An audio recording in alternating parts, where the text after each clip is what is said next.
So, if you've beaten Hades, then you know about the Pact of Punishment. And out of every option in here, there's only one that actually makes the game more interesting. Extreme Measures. The pact of making the boss fights harder by adding more things to deal with. There are 4 stages to this, and each stage correlates to a different boss. The last stage being locked and having to be bought from the Ghosty Builder boys. Now, before we actually start talking about the bosses, let's talk about the elephant in the room.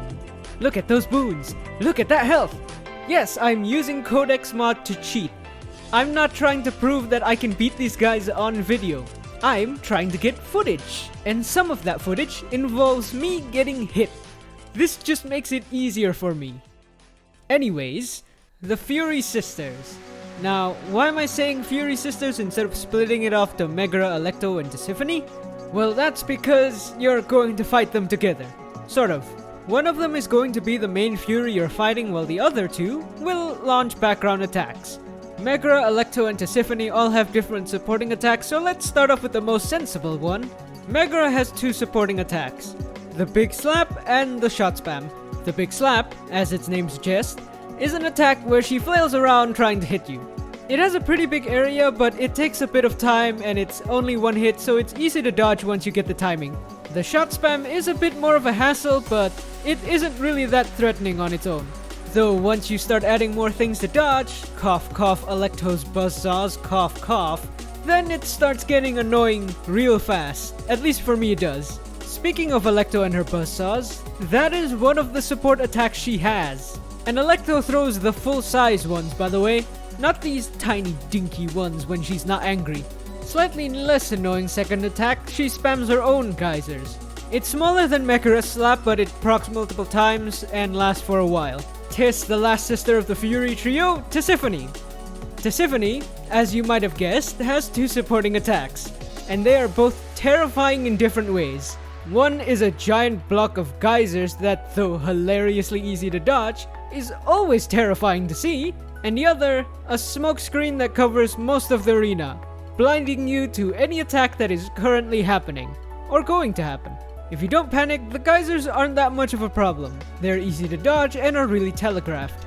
Though telling you not to panic when you see this is easier said than done. The smoke, on the other hand, is more game experience based than anything. It doesn't hurt you by itself, but can make you get hurt by other things.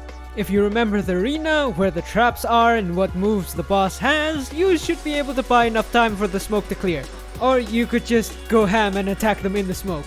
I can easily tell you, out of all of the sisters, Alecto is both the worst and the hardest to deal with. Because flying buzzsaws, support attacks, traps, and Alecto herself makes the fight horrendously annoying with how many things fill your screen. On the opposite end, Tisiphone is the easiest. Her arena switching really messes up with the supports. And there's no noticeable changes to Tisiphone's attacks, so it's just like fighting her normally. It's Lerny time! Compared to the Fury Sisters, there's not a lot of things to talk about Lerny. He has a new arena, which is cool, but annoying, and it becomes hilariously dangerous if you have heightened security. At a 3rd health, Lerny gets floaty head syndrome, which lets him move around the arena. Other than that, there's not much else different. This arena limits your movement to make fighting harder, so some variations of Lerny are much harder than others.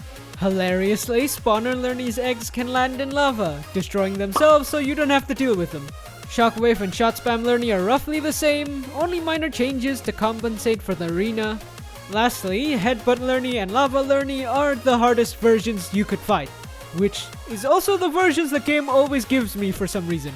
The lava can easily block off half the arena in combination with the Linnies, while Headbutt locks out one entire platform with its headbutting, and the boulders that fall hit every other platform. Though being good at the game makes things easier, I can't deny that there are a number of situations where RNG is going to get you hit. Now, where do I even begin when talking about these two? I guess let's talk about Theseus first. I think this is the only boss who gets easier with extreme measures on. He's more annoying than hard. Theseus rides around on his chariot, shooting his guns and launching grenades. They're both really easy to dodge, and the only hard part about Theseus is chasing him down and breaking the chariot. Theseus' second phase doesn't even change! On the other hand, Asterius actually gets harder. Not that much harder, but harder. His slam gets an added shockwave. It makes the area bigger, but if you could dodge it normally, the extra area doesn't really change much. He also gets a new move, being the Big Spin. This is one of those moves where it looks scarier than it actually is. It's well telegraphed, slow moving, and in the boss Colosseum, it gets snagged on the pillars a lot. It does cover a huge area though, so there might be a few situations where you're going to get hit. Also, Asterius does wear his golden gleaming armor in the mini boss fight room. Hilariously, it's not much different from the normal boss fight. The bull boy is doing practically all of the work, and I feel really bad. If you want to have a bit of a challenge fighting these two, I suggest going after Theseus first. His spear and the gods are deadlier than his guns and grenades. Oh boy, onto the big man himself.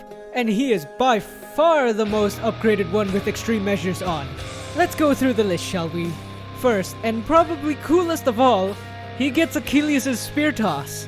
It doesn't give Hades a damage boost, but seeing him use the spear toss is surprisingly cool. The dash after doesn't have a hitbox, and you can deflect the spear to make him go the wrong direction.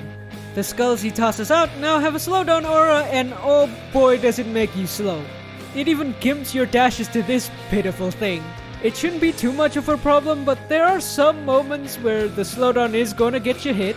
And when he starts summoning minions for backup, he summons mini-bosses. They don't get affected by middle management if you were wondering, which is a good and bad thing.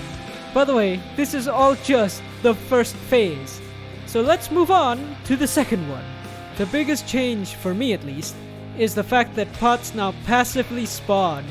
I know Hades has a move that fills the arena with pots, but now, 2 or 3 just spawn once in a while. I say that this is the biggest change for me is because I usually use heightened security.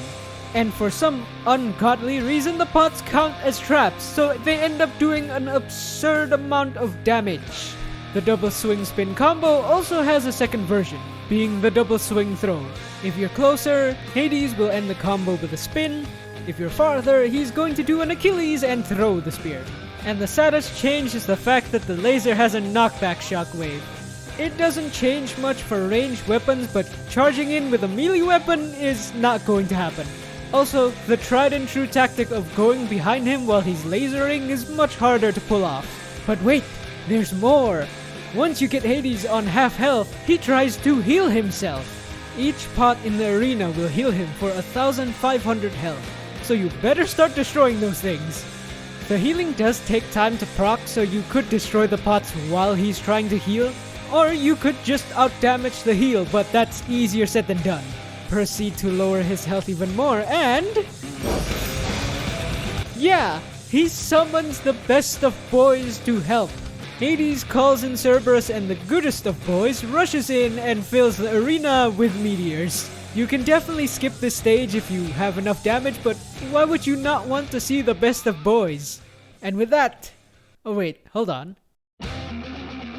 Yes, Hades gets a third phase in the fight! The music kicks in, darkness fills your screen, and Hades starts going ham! Every move in his disposal gets thrown out one after the other as fast as Hades can throw them out. Or, I guess, as fast as you let him throw them out. With the added fog on screen, it can get really panicky really quickly. It can also make getting footage really annoying. Either way, if you're still struggling a bit with Hades normally, good luck with this thing. There's a good reason this thing was locked away. I would recommend you to start using extreme measures. Furies and learning aren't that big of a difficulty jump. Asterius might need a bit of practice, but if you get the hang of dodging him, then it shouldn't be that troublesome. But Hades, well, you might want to hold off a bit. At least till you could go through everything without dying or losing a death defiance.